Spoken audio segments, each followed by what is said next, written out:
Hello दोस्तों, नमस्कार। यदि आपने मैन्युफैक्चरिंग का मन बना लिया है तो इसकी शुरुआत करने के लिए आपको पहले से ही इसकी तैयारी करनी पड़ेगी।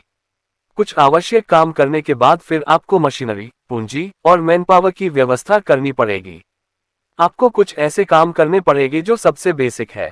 कहते हैं कि नाम में क्या रखा है, लेकिन दोस्तों सबसे पहले महत्वपूर्ण चीज किसी भी व्यवसाय में है तो उसका नाम। आज हम सभी लोग किसी कंपनी को या किसी व्यवसाय को उसके नाम से जानते हैं, लेकिन जब कोई युवा स्टार्टअप करता है तो नाम पर उतना ध्यान नहीं देता है। लेकिन ये काम बहुत महत्वपूर्ण है और इसमें आपको बड़ा गहन विचार और लोगों से विमर्श करना पड़ेगा। भारत में नामकरण की प्रक्रिया सदियों से चली आ रही है। हम लोग के परिवार में जब कोई बच्चा पैदा होता है तो पैदा होने के बाद जो सबसे महत्वपूर्ण कार्य है उसका नामकरण। किस नाम से जाना जाएगा? कुछ लोग घरेलू नाम रखते हैं, फिर बाद में स्कूल कॉलेज में उसका नाम दूसरा होता है। बुलाने का नाम कुछ और होता है, कागज पर कुछ और होता है। लेकिन नाम की प्रक्रिया भारत में धर्म ग्रंथों से शुरू होती है और तमाम नाम ऐसे होते हैं जिनका उच्चारण भगवान के या ईश्वर के प्रतीक के रूप में होता है।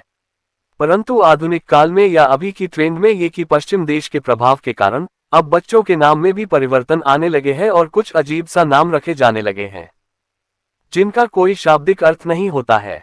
लेकिन पूर्व में जो भी नाम रखे गए उन सबका कुछ ना कुछ एक अर्थ है, एक मीनिंग है, जो याद करने में या बुलाने में अच्छा लगता है। ये कि आपको अपने मसाले का एक ब्रांड नेम चुनना होगा।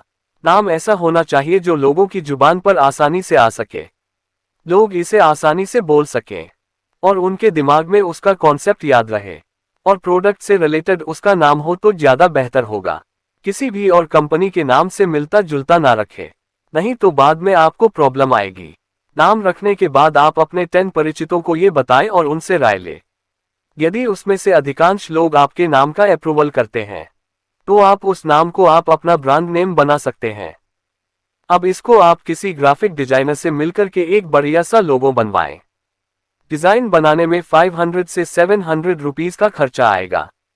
या आप खुद से डिजाइन बना सकते हो तो आप Canva पर इसकी डिजाइन कर लें और अपने परिचितों से उस डिजाइन के बारे में विचार करने हेतु व्हाट्सएप कर दे। मेजॉरिटी अप्रूवल मिलता है तो आगे बढ़े। नाम और लोगो डिजाइन के बाद इसकी कॉपीराइट लेना अति आवश्यक है, अन्यथा जब आपका ब्रांड पॉपुलर हो जाएगा तो कोई अन्य भी आपके ब्रांड को कॉपी कर सकता है और माल मार्केट में बेचना शुरू कर सकता है। फिर आप उस समय उसके खिलाफ कोई कार्रवाई नहीं कर सकते हैं। इसलिए आपको एक कॉपीराइट कंसल्टेंट से सलाह करना होगा और अपने डिजाइन और नाम को ट्रेडमार्क रजिस्ट्रेशन कराना होगा। बहुत ज्यादा पैसा नहीं लगता है, 3 से 5,000 के बीच में काम हो जाएगा। लेकिन सवाल यही है कि यदि पहले से ही यह नाम और लोगो रजिस्टर्ड है तो दिक्कत है। फिर आपको दूसरा नाम सोच करके सेम प्रक्रिया करना पड़ेगा।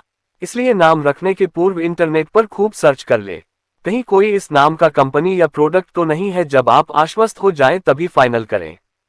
यदि आप भारतीय सनातन संस्कृति में विश्वास करते हैं, ज्योतिष एवं अंक शास्त्र का उपयोग करते हैं, तो जो नाम आपने फाइनल किया है उसे ज्योतिष और अंक शास्त्र के अनुसार दिखा ले, जिससे सफलता की आशंका नहीं रहेगी।